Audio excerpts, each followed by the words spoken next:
Hello everyone. BEd first year का first semester का Maharaja Suhel Dev university का ये पेपर है। प्रिंसिपल ऑफ एजुकेशन ये फर्स्ट सेमेस्टर का है। तो क्वेश्चन देखते हैं इसमें क्या आया हुआ है। शिक्षा की परिभाषा लिखिए। प्रजातंत्र की अवधारणा की संक्षिप्त व्याख्या कीजिए। समुदाय की दो विशेषताएं बताइए। विद्यालय की परिभाषा लिखिए। छात्रों में राष्ट्रीय एकता विकसित करने के लिए कुछ सुझाव बताइए। लक्ष्य और दूरदर्शिता में अंतर बताइए।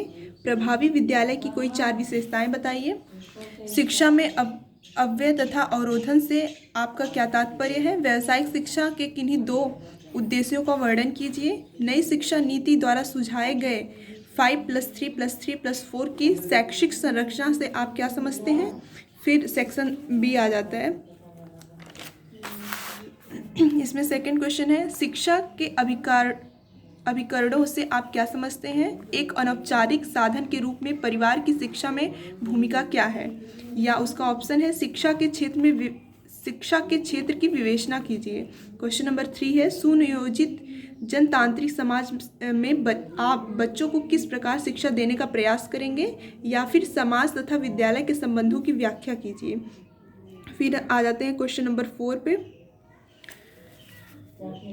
सीखने का संगठन की मुख्य विशेषताएं बताइए। एक विद्यालय को कैसे सीखने के संगठन में परिवर्तित किया जा सकता है, सुझाव बताइए। या फिर एक बहुसांस्कृतिक एवं बहुभाषीय कक्षा में अध्यापक को किन मूल्यों का ध्यान रखना चाहिए, विवेचना कीजिए। क्वेश्चन नंबर 5 है, राष्ट्रीय शैक्षिक अनुसंधान परिषद NCERT की भूमिका और कार्य पर प्रकाश डालिए। या फिर भारत में व्यावसायिक शिक्षा की समस्याओं की विवेचना कीजिए।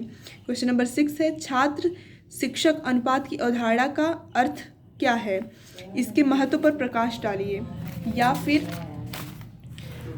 शिक्षा का अधिकार अधिनियम 2009 पर एक संक्षिप्त टिप्पणी लिखिए। सेक्शन सी में आ जाते हैं। इसमें क्वेश्चन नंबर 7 है, शिक्षा जीवन पर्यंत चलने वाली प्रक्रिया है, क्या आप इस कथन से सहमत हैं। शिक्षा मनुष्य के हित में कौन कौन से कार्य करती है, विस्तार पूर्वक लिखिए। इस वाले सेक्शन में कोई 2 ही करने हैं। क्वेश्चन नंबर 8 है, राष्ट्रीय विकास के लक्ष्य की प्राप्ति के लिए आधुनिक विद्यालयों की भूमिका का आलोचनात्मक विवरण दीजिए। 9 है क्वेश्चन नंबर, निश्चित प्रयासों के बाद भी प्राथमिक शिक्षा के सार्वभौमिकरण का लक्ष्य अब तक प्राप्त नहीं हो पाया है, प्राथमिक शिक्षा की चुनौतियों की विवेचना कीजिए। क्वेश्चन नंबर 10 है, भारत में शिक्षा की स्थिति का वर्णन कीजिए।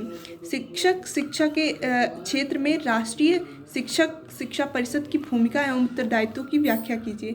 इसमें यह है कि टीचर्स को कैसे ट्रेनिंग दी जानी चाहिए और नहीं ट्रेनिंग दिए वाले टीचर्स जो हैं वो कैसे प्रभावित करते हैं बच्चों को, ये सब चीज़ें हैं। तो ये है first semester first year first paper principal of education. Thank you.